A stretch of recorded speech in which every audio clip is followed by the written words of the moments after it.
Yeah, sure. Due to absence of the leaders of our workshop, I guess the organizers of our workshop, I have the honor to introduce our speaker for today, which is Koenraad Audenaert, and he will talk about quantum skew divergence. Oh.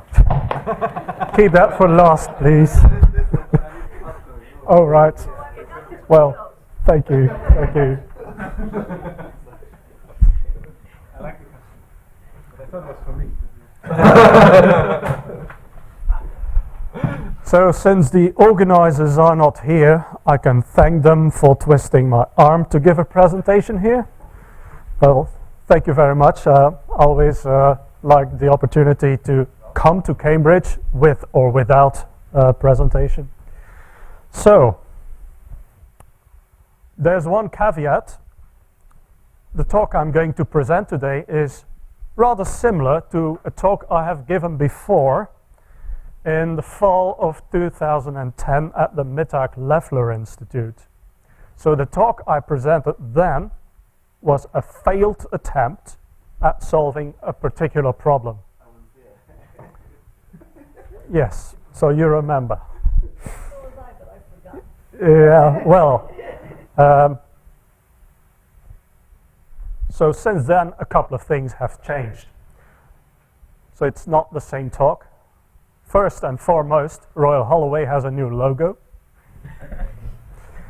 Second, I changed the title of the talk because I changed the name of the central quantity of the talk. So then I called it the telescopic relative entropy, but you know, you get older, you get more mature, and I thought it was a bit of too funny name.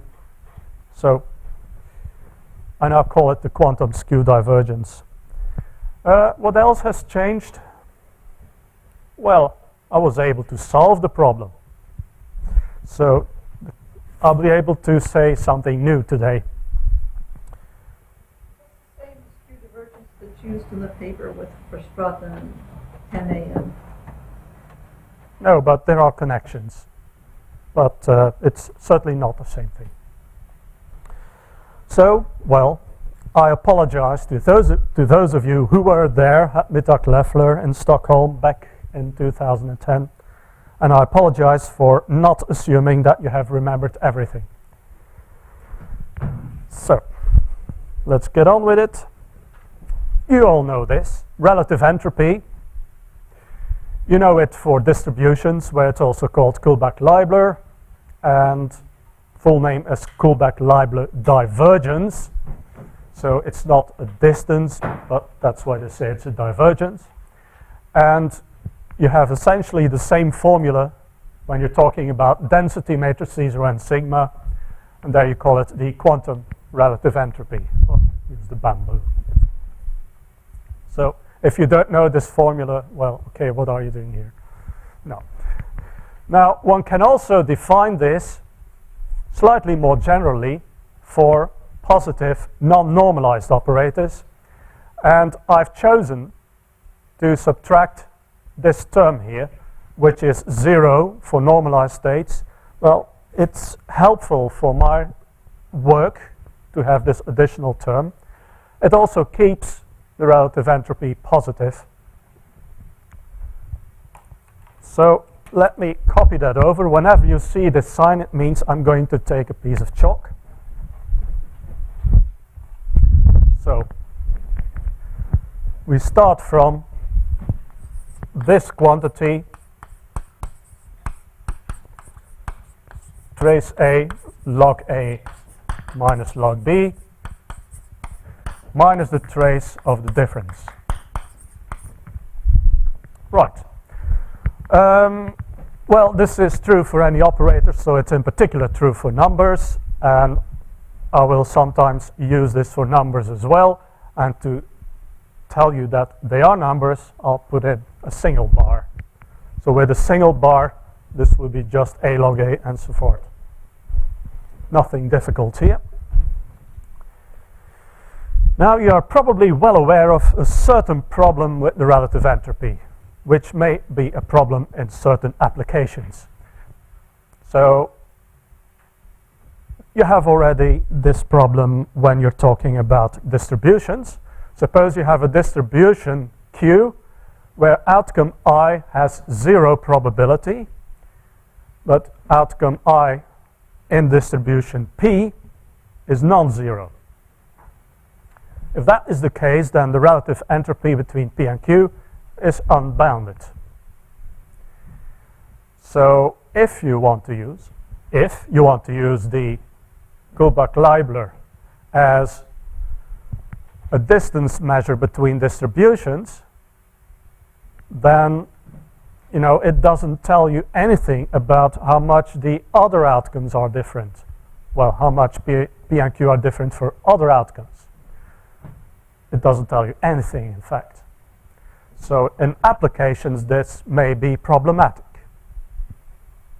It's meaningless as a distance measure. You may even get numerical instability and so forth.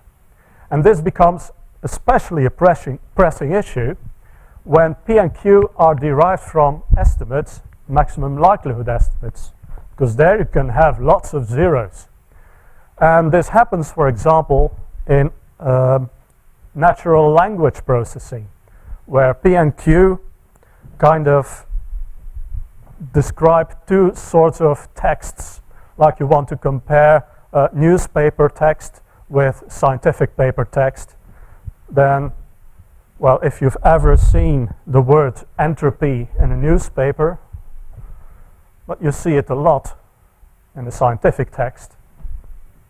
So you would have lots of words not occurring in one corpus and occurring in another. So Kullback-Leibler would be useless there. You have, of course, the same phenomenon in the quantum case. If rho and sigma are, for example, distinct pure states, then their relative entropy is infinite. It's only 0 when they are equal. So as a distance measure between pure states, relative entropy is useless. And you may or may not wish to solve that problem. And if you do, then this is one particular way of doing it. You regularize. And that means you modify the definition, or you modify the entropy using some kind of procedure, for example, a smoothing procedure. And you can sort of say what you need to do. The modified entropy should be finite, or at least infinite only in exceptional cases. Preferably easy to calculate, easy to study mathematically. It should be relevant for applications, and maybe interesting for other reasons than just being finite. Well, what I'm going to talk about today is one particular way of doing that. I smooth the relative entropy by replacing the second argument, so the sigma, by a new state, tau, where tau lies on the, sorry for the highbrow expression, m geodesic. That means nothing but mixing rho with sigma with a certain parameter alpha, which you can give any value you like. Well, if you do that, then it's easy to show that you get a quantity that is bounded. So for any fixed value of alpha between 0 and 1, an upper bound on that quantity is minus log alpha. And that's pretty easy to see because of the fact that the logarithm is operator monotone. So the full expression of the relative entropy is this trace here. And look, well, there's a logarithm there. And the argument of the logarithm is alpha rho plus something, and that something is positive definite, which means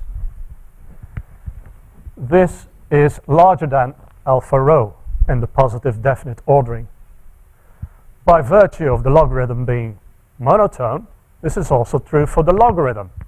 So thanks to the minus sign, you therefore get a quantity that is an upper bound on the original one. And this is easy to see that the rho cancels because it has trace 1, and you end up with minus log alpha.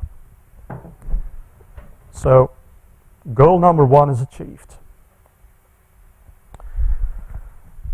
In fact, all the goals have been achieved, because not only is it finite, it's very easy to calculate. It's just a minor change.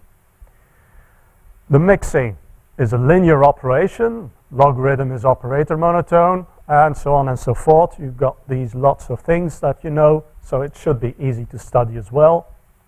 Is it relevant? Well, I'm pretty sure that mixing is a relevant physical operation. And it has applications outside the motivating setting, which is what I'll tell you about. So, here we have what I now call the quantum skew divergence. And if you want to read all the gory details, it's in that preprint, which supersedes to all the preprints which have the title Telescopic Relative Entropy. They were not advanced enough to solve my problem. So here it is. The quantum skew divergence is defined in the following way. As I told you, relative entropy between rho and that mixture. Now, because this relative entropy is bounded above by minus log alpha, I divide by that value, and I get something that is between 0 and 1 for convenience, but not only that. So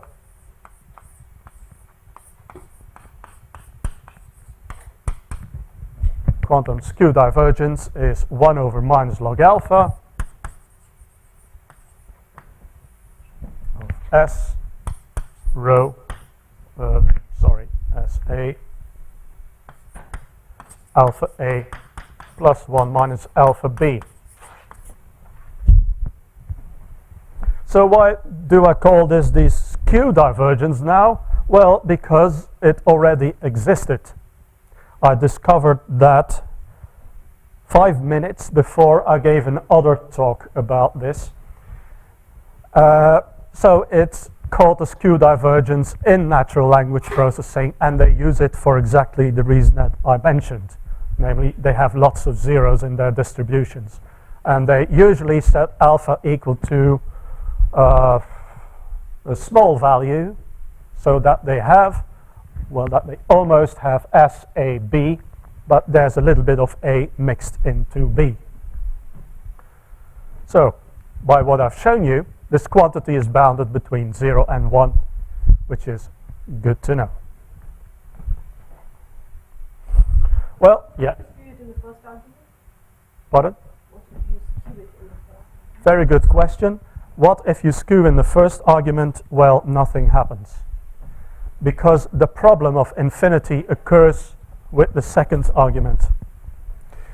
And a second question you can ask is, well, you used the mixing geodesic.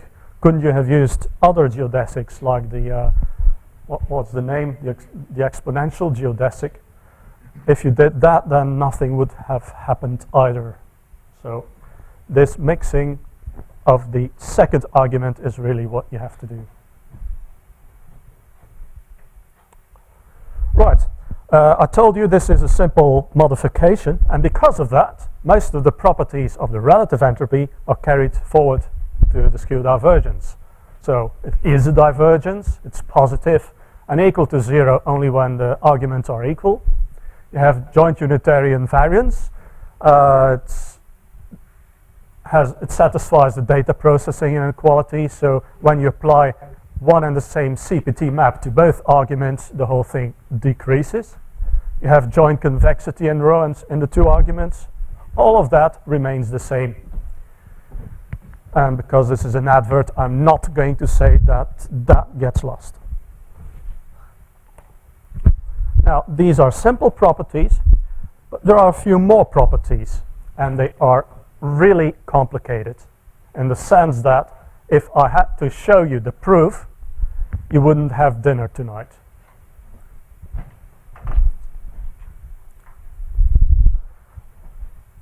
This is still okay.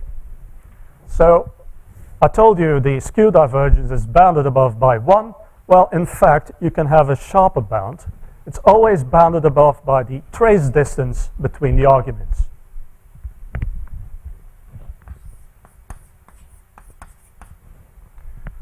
Well, let me just write it down for states.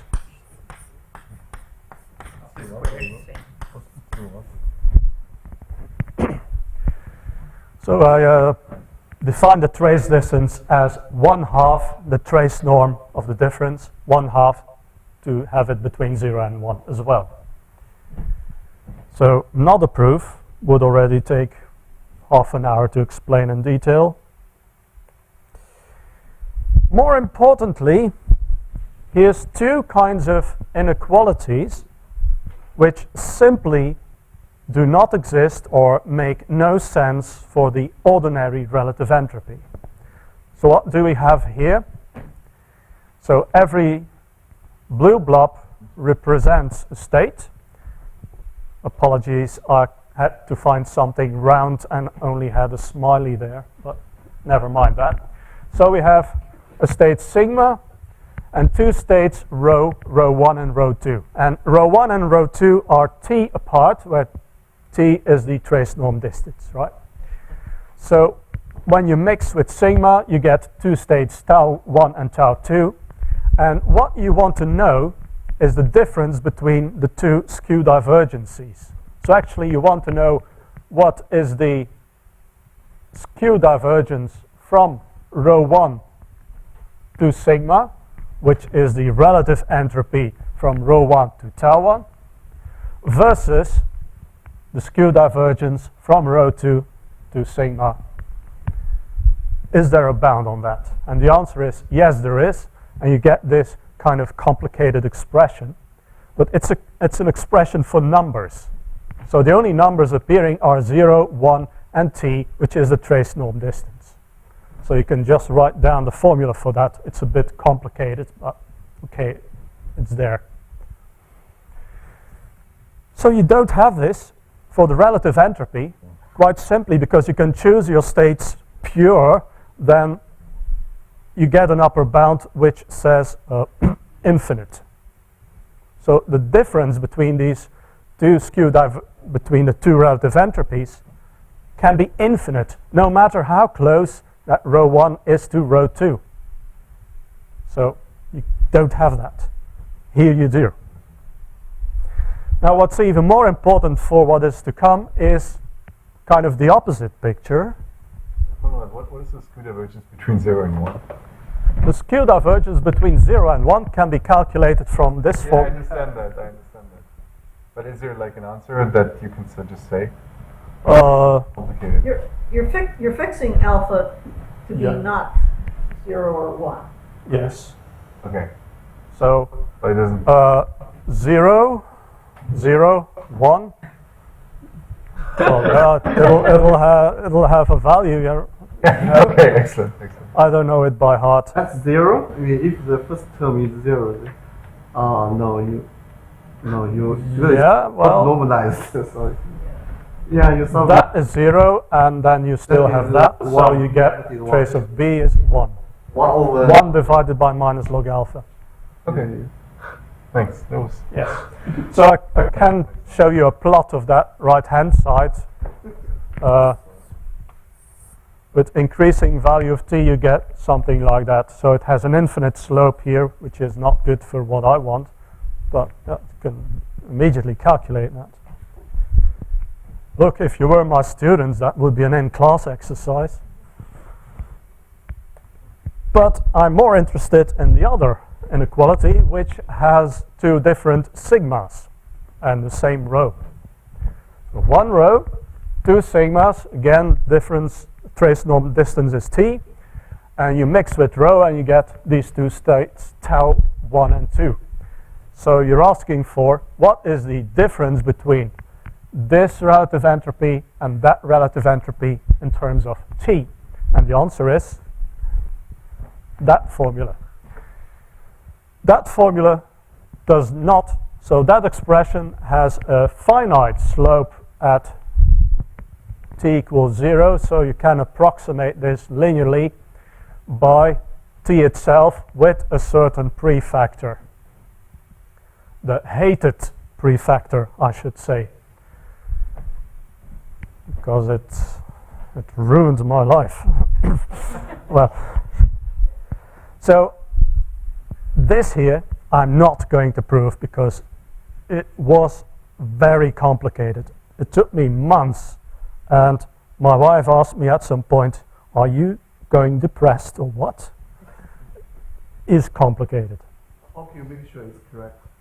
Because Or reproduce the proof, or well, you may of course go through the proof and see that it is correct, but I use numerical calculations quite a lot. So I already knew from those calculations what the form had to be. Yes. Now, I wanted to use this in a particular example, not just any state sigma 1 and sigma 2. No, I wanted to use it in the case where sigma 2 is a fixed state and sigma 1 is a unitarily evolved version of it. So sigma evolves through a certain unitary u to sigma 2, to sigma 1, sorry. And u, well, is just a simple fixed time Hamiltonian. So you have exponential ITH.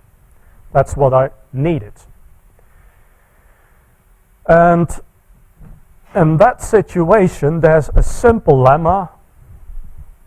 The proof is an exercise to the audience. That the trace norm distance between two states is bounded above by the operator norm of the Hamiltonian times the time that evolves one into the other. So the proof is basically done by doing this for infinitesimal time t first, use the triangle inequality and use Hölder's inequality, and then you can integrate over these infinitesimal times, use the triangle inequality again, and you get that. That's not difficult. So if you combine this with the previous inequality, then you have that.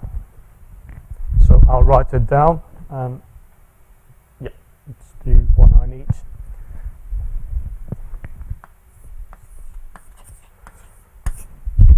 Rho sigma 1. So sigma 1 is u sigma u star minus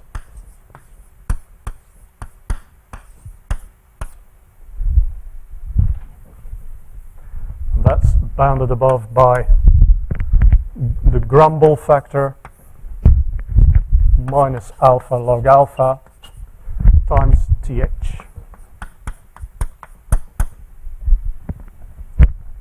Okay.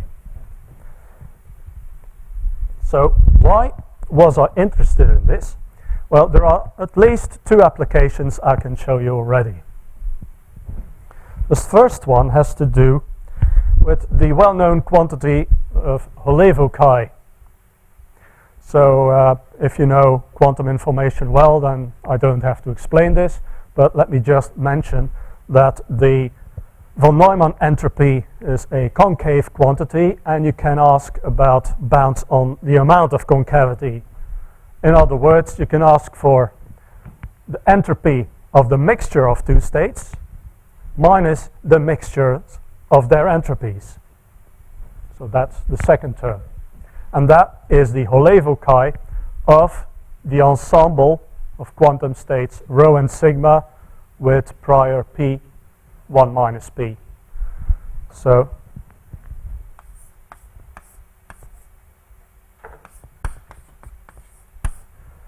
just in case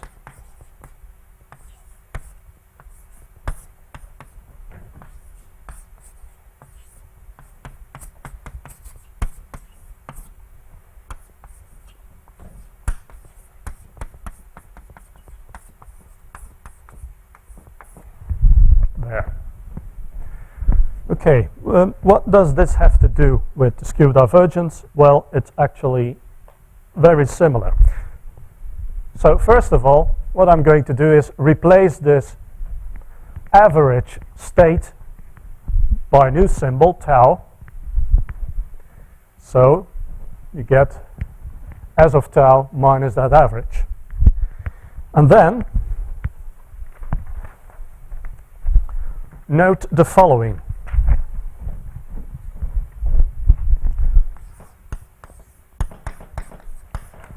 So if I calculate the ordinary relative entropy from rho to tau, that's trace rho minus log tau.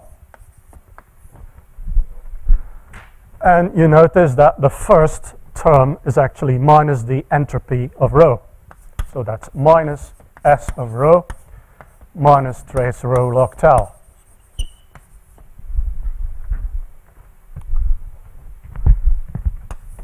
What about relative entropy from sigma to tau? You get the same formula. It's minus entropy of sigma minus trace sigma log tau. Simple, right?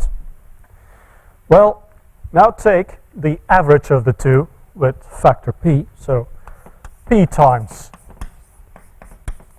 the first relative entropy plus 1 minus p times the second.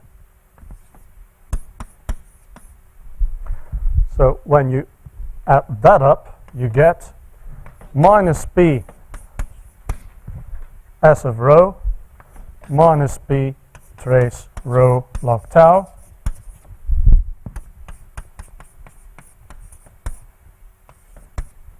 and so on. Right. And these two factors, you can see that this combines to form minus trace tau log tau. So you get this here. That little exercise shows you that this Levo-Chi is in fact this average relative entropy. Well, you can just rephrase that in terms of the skew divergence as follows. Okay, I have two lines here. So this is nothing but that. So you have this prefactor which I have to multiply to the skew divergence because, well, I have it in the denominator here. And you immediately see that this is just the same as that because tau is the mixture of that with parameter p, but also the mixture of sigma and rho interchanged with parameter 1 minus p. To simplify the formula a little bit, I use the function h of p, which is just p times minus log p. So you get that quantity here. And I need a new board, so let me just write it there.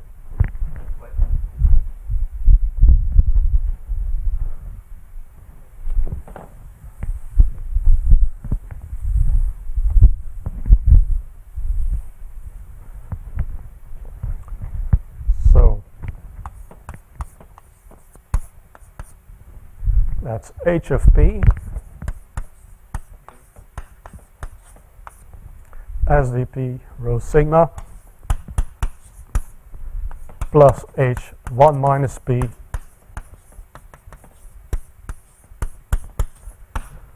and sigma rho. So you see there's this clear connection. If you can say something about the skew divergence, you can say something about the Levo-Chi. And one of the things, yes? Is it also in the classical literature already that people divide the skew divergence that we use as 1 over log alpha factor? No. That you introduced it. That's what I did, unknowingly, naively, but it's important. It turned out to be important. And in fact, people talk about Renew entropies a lot these days. They also divide by alpha minus 1. It is important because you miss certain things if you don't. Well, tell you more about that.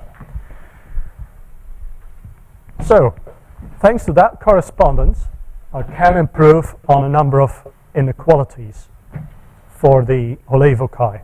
It was already well known that the Holevo chi for such a simple ensemble is bounded above by the binary Shannon entropy of the prior distribution, the P1 minus P. And a couple of years ago, Briet and Haramoues proved that the trace norm distance is also an upper bound on the Holevo chi. Now, thanks to my property 2 for the skew divergence, I can actually combine the two bounds into one. So, you use this equivalence, and then recall that I have shown you that the skew divergence is bounded above by the trace distance between rho and sigma. Now this one as well, because it's true for every value of this parameter. So what I get, h of p plus h1 minus p times the trace norm distance. And hp plus h1 minus p is nothing but the binary Shannon entropy. So that's a simple application of a difficult result. And you can generalize this to larger ensembles. You can improve the known bound that the Shannon entropy of the prior probabilities is an upper bound on the Holevo chi. It can be sharpened where you have the maximum of the trace norm distances between all possible states as an additional factor. I thought this was already cute, but What's the intuition behind that? Because you would think that chi, which is kind of an average quantity, wouldn't depend on just what two states are doing. well, the intuition is that, in fact, if you have it already for two states, then if you extend this to larger ensembles, you would have terms with different t's for every pair of states. And if you just replace them by the maximum, then the formula simplifies. It's the maximum. Right. The minimum would be quite surprising. It's really the maximum. So that's pretty straightforward from the previous result. Well, I mean, whether it's a good bound or a true bound depends on the values of PI. If the PIs for rho I and rho j are both very big, then it's a good bound. If they're small, then So there's a more complicated formula that precedes this, but you know, it's essentially something like this. Now, the real kicker is application 2. Small incremental mixing. So again, we have an ensemble of two states, rho and sigma, but now sigma evolves under a constant Hamiltonian, while rho does not. That's essential here. So sigma is a function of t, where u of t is exponential ith. So you can again look at what the average state is doing. So tau, the average of rho and sigma, is now also time dependent. And it turns out, and it's not hard to see, that if you look at the entropy of tau, well, it will fluctuate in time. You can think of it as what I used to call the cuckoo clock problem. You have two hands on the clock, but your eyesight is not as good as you want it to be, and you cannot distinguish between the two hands very much. So one hand is going very fast, the other is going slower. When the two hands are like that, then you cannot really know what the time is. So, you know, is this 12:15 or is it 3 o'clock? You don't know if you can't distinguish the hands. Now, if they're pointing in the same direction, then it doesn't matter. Then you know what the time is. So the readout uncertainty fluctuates with time. And you have the same thing with the quantum states here. The von Neumann entropy fluctuates in time. And what we're interested in is what is the maximum change of entropy with time in such an ensemble. That is called the mixing rate. So the mixing rate, lambda, of the ensemble is just the time derivative of the entropy of that average state. And Bravyi and Kitaev had conjectured that there is a bound on this mixing rate, which is dependent on, first of all, the operator norm of the Hamiltonian, so the total energy, so to speak, which sets the time scale. Second, the Shannon entropy of the mixing, of P, 1 minus P, and nothing else. So there could be a constant, but what does not appear is the dimension of the state space. What does not appear is any other function of P. So, and you may have a physical intuition about this, that this should probably be true, but it took me years to prove, so it's not that simple when you want a rigorous proof. So the importance of this is that there is a consequence for entanglement production in more complicated systems, and that's why people were looking at it.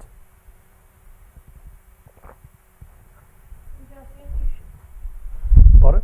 That's the intuition behind it. The intuition. I think you have to ask Sergey for that. Or Kitaev, actually. So it had to do with the, well, actually the original conjecture had to do with this entanglement generation.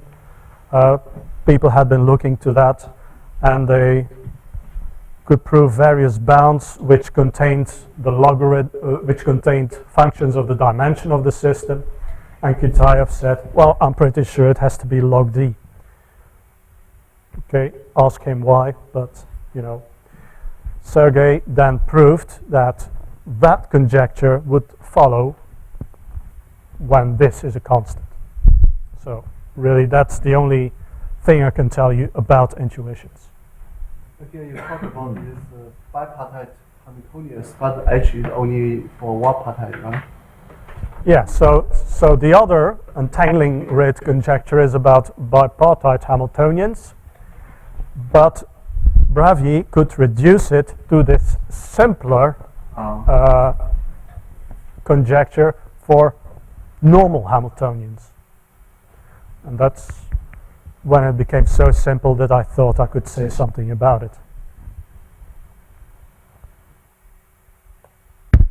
Well, why does this have anything to do with my skew divergence? Well, in fact, what we need to know is the entropy difference between the two states tau at time t and at time 0. And this is, in fact, equal to a difference in the Holevo-Kai quantity. And the reason for that is quite simple: unitary invariance. So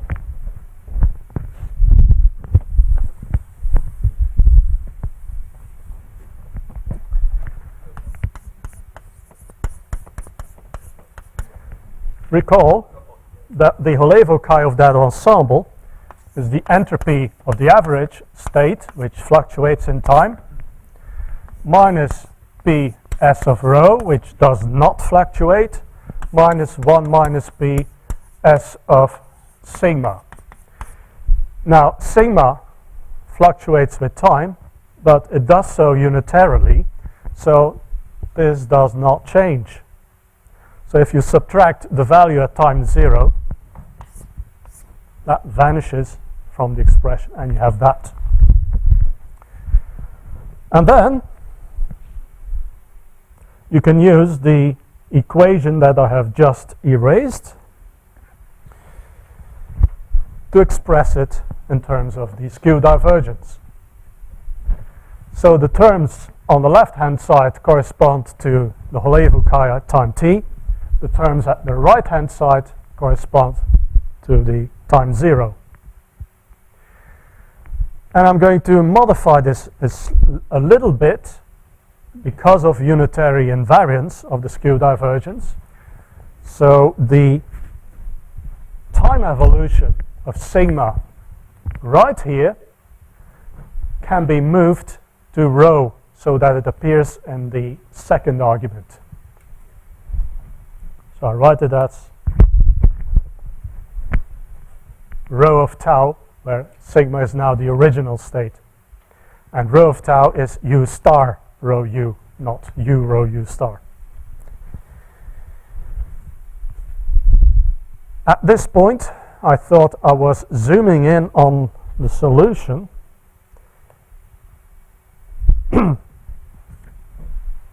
Because, well, we have this inequality here. And that difference, that kind of difference, appears twice.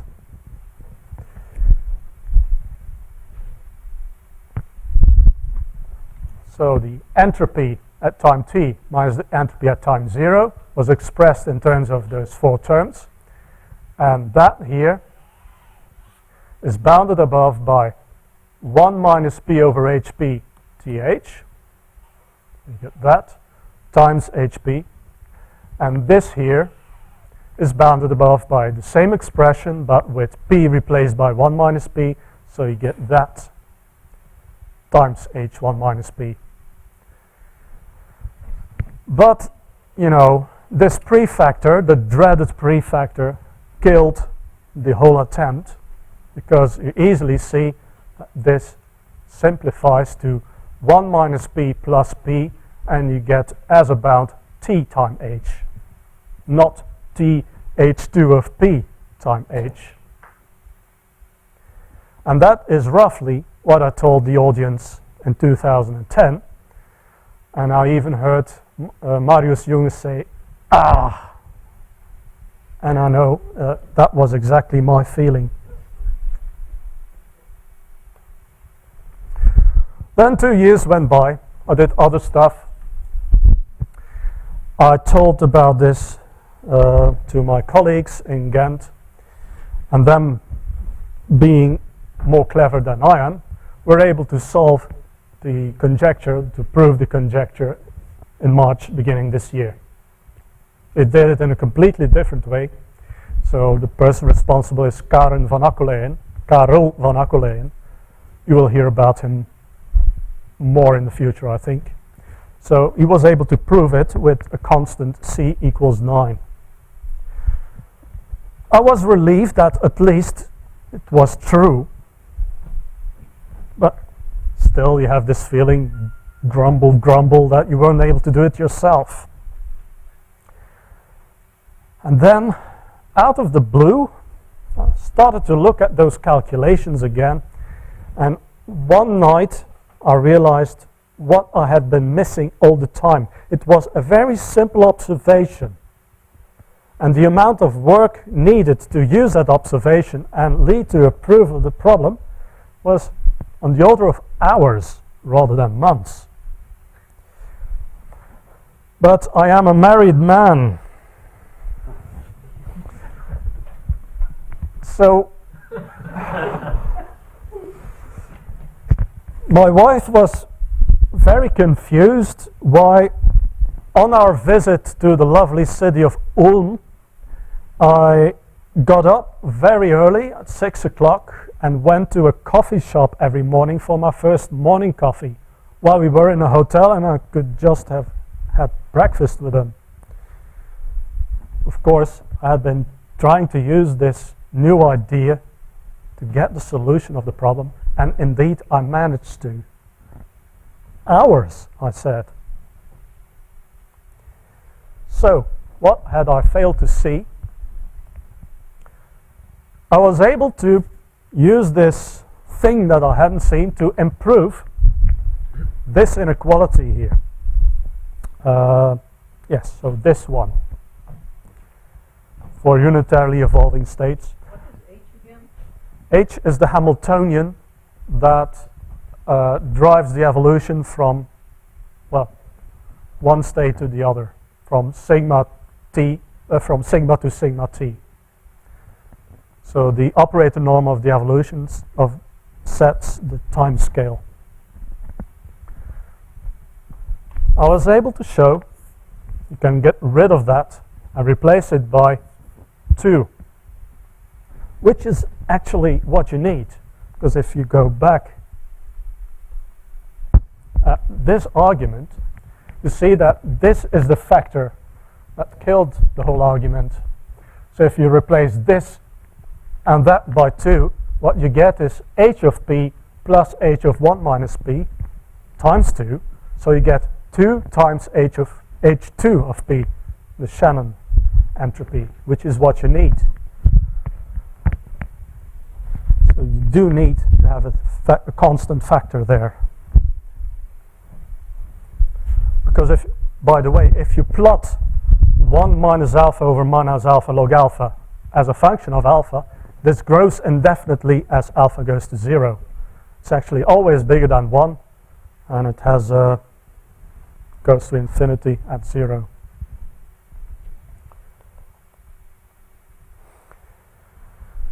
So here's the answer. And so I got, in fact, an improvement on Karel's result because my constant is 2 instead of 9. Not that it matters, but, you know, it's good for your ego. Is it optimal? I don't think it's optimal. I'm pretty sure you can actually have c equal 1. The numerics point to that. But I'm very happy with c equals 2, I must say. So, what had I missed? Well, what I had missed is that this skew divergence is not the most fundamental quantities. There's another one. It is underlying it, has pretty much the same properties, but has one additional property, which is a symmetry property. And in fact, I knew this symmetry property already because I had noticed that when you take the limits of the skew divergence with alpha going to 0 and alpha going to 1, then you have this nice equality. So S0 of AB is S1 of BA, the arguments interchanged. But I also knew that this was not true for other values of alpha. So this is not true. So I thought, okay, this is merely a curiosity. Well, that was my mistake. And that really shows you that I still have to grow as a scientist. I was behaving like a cat. Cats get killed by curiosity. Scientists need curiosity. They need to look at curiosities and find out, why is that true? Because that was essential. And to add injury to insult, I had everything that I needed. Because to prove that this was correct, I had, well, what I did was calculate the values of S0 and S1. S0, wait a minute, always forget the ordering.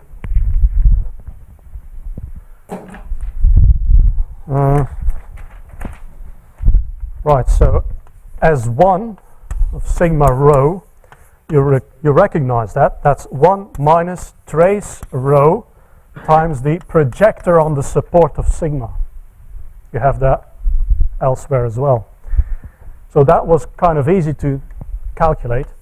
And then S0 rho sigma, well, that's 1 minus trace sigma projector on rho. So the same thing, but with the arguments interchanged. To prove this first equation, that's really simple because, well, you have the limit of that original definition when alpha goes to 1. But when alpha goes to 1, you have SBB here. So that is 0. That's 0. But minus log 1 is also 0. So you have 0 over 0. So what you need to do is use L'Hopital. And so this S1 is actually this, the differential divided by the differential. Really, this is the thing that I had been missing. Because if you take the differential for all values of alpha, so rather than dividing this by minus log alpha, you take the differential with respect to minus log alpha, and you have a new quantity, which I call the differential skew divergence, up there. This satisfies a symmetry property, and it's this quantity that I need. Well, since the differential version is a differential of the ordinary one, you get the ordinary one back by integration. And in fact, if you go through the calculations, you see that you get an averaging. So you have to integrate over minus log alpha from 0 to minus log alpha, and then divide by minus log alpha again, which is really the length of that interval. So this is an average. And that's important. Makes it very useful. So if you want to calculate this differential divergence, you actually need to take derivatives of the operator logarithm. I'm not going to give you the full formulas for that. All you need is to express it in terms of a certain operator. So the derivative of log a plus t delta, where delta is any operator, at t equals 0, is a linear operator of delta and has certain properties which are easy to show. Ta of a itself is the identity. If you take trace a tcb, then that is the same when you swap a with b. So symmetry under exchange of a with b. And if you combine these two properties, you get, for example, expressions like that. So if you plug this into the differential of SD alpha, you can express it like that. So this follows automatically from taking the derivative of the logarithm. Still a bit complicated, but you can rearrange it more symmetrically until it has this form here. Now notice what happens when I swap a and b, and when I replace alpha by 1 minus alpha. It's the same. You get the symmetry property that I wanted. So this is not true for the ordinary skew divergence. It is true for the differential one. So you might think, Koenraad, you have been working for months to prove things about a quantity that you don't need. Is all that work lost? No. Which is even more. So this differential version satisfies pretty much all the properties that I had shown here. All you have to do is like this one. Well, it's on the slide anyway. The old proofs for the skew divergence already contained ingrained in them the proofs for the skew divergence, for the differential one. Because I had failed to notice that at the end of every proof I had an integration going on. Well, if you remove that integration. Is there a notion of differential skew divergence for continuous random variables in classical? Oh, I haven't looked at the classical case at all. So this is relatively recent. I don't know. Might be. So, well, to cut a long story short, well, it wasn't a long story. I could easily adapt all the proofs that I had for SD, erased a few lines, and I had the proof for the differential version. And the proofs and the properties for the ordinary skew divergence, they follow simply by this averaging procedure. And I'll give you the example here. So I could prove that the differential skew divergence is also bounded above by the trace norm distance. And from that follows immediately that this must be true for the integrated SD alpha. Well, this is the expression that gives you SD from DSD. Well, if this is bounded above by the trace norm distance, then this is a bound for SD. But as I said, this is an averaging, not just any integral. You get T. So, really, everything could be done in a couple of hours, which makes it even more shameful for me. So the final steps in getting what I wanted, that was really one of the nicest moments in my life. Suspense. So I had this inequality here, which is the equivalent of that one. So you had this ugly factor for SD. For DSD, it's a bit easier. You have 1 over alpha, which is still bad because for alpha going to 0, this blows up. Yeah, don't tell my wife that I consider this one of the. We recorded. Oh no. Yeah, okay.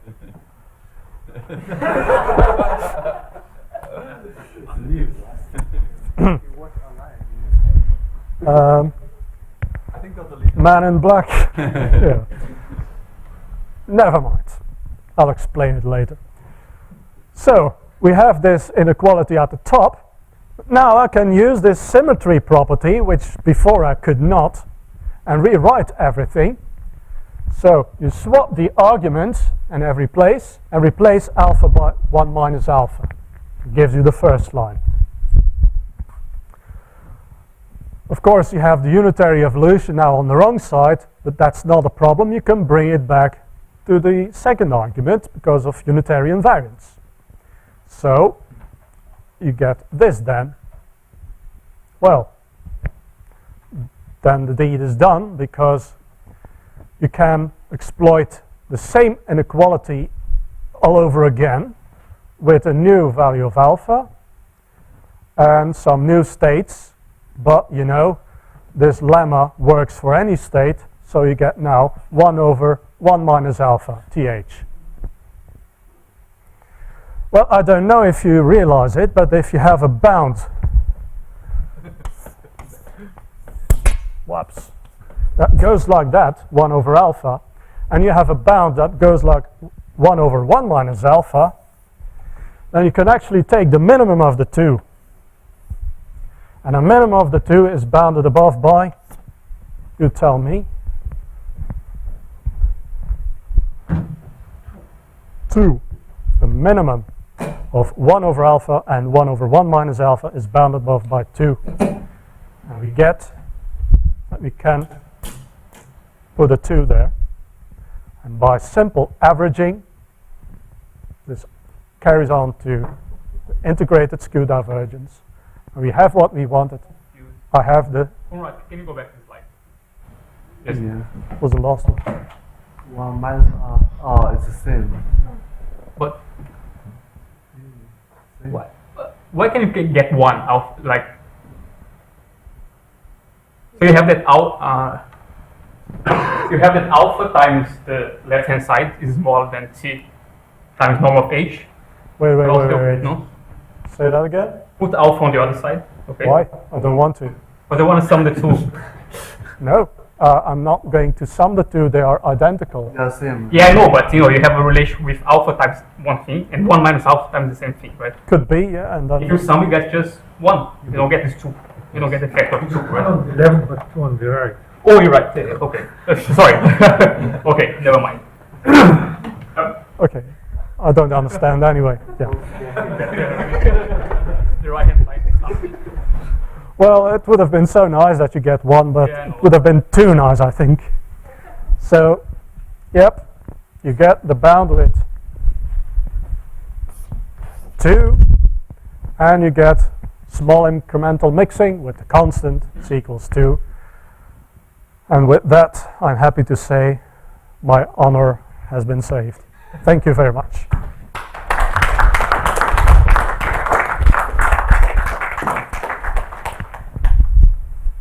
Any more questions? Right remarks?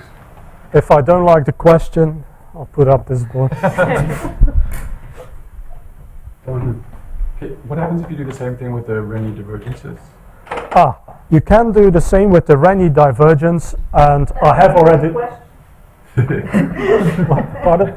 That's become an ambiguous question. Yes, which one? Exactly, but I've been doing this already, but I don't know if it's useful. I worked on that some time ago. I have some certain results, but you don't really have many infinities there. Well, for I'm in the same place. I mean, well, not for alpha between 0 and 1, which was the case I considered, but now that the case alpha bigger than 1 is fashionable, maybe yes. And then you And are they have two monotonic? alphas in the game, right? Because one is alpha of the Renyi and one is this alpha of the mixing. So Yep.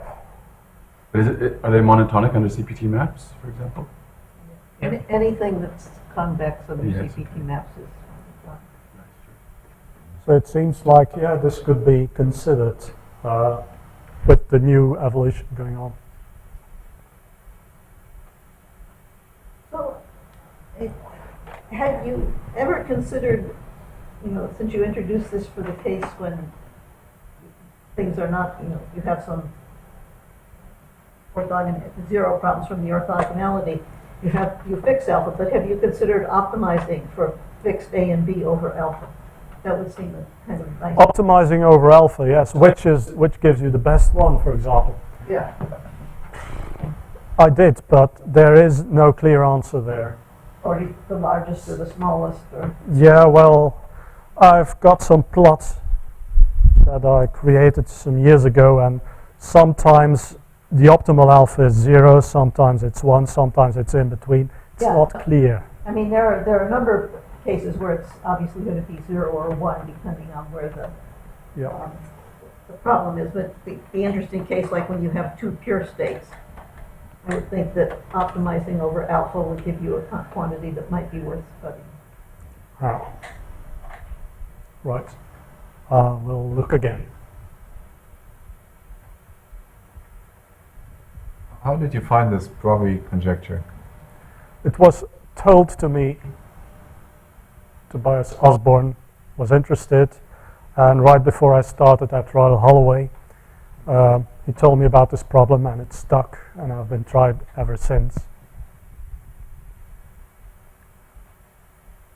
Because I'm not working in the field of quantum spin change, it's there where it's interesting, or used to be interesting. And this other proof, you said it's completely different. But they don't use this. Not at all, not at all. It seems actually you can remove the use of this skew divergence, right? Because eventually it's disappear and this alpha like. So it's like maybe a technique, maybe not essential. I don't know. I mean, of course, this quantity is interesting. Could be, yes. I still want to know some intuition about this result because it's like a very interesting question. But so can you explain a little bit more about the meaning of this result? I mean the conjecture. I mean. No, because I don't understand it myself.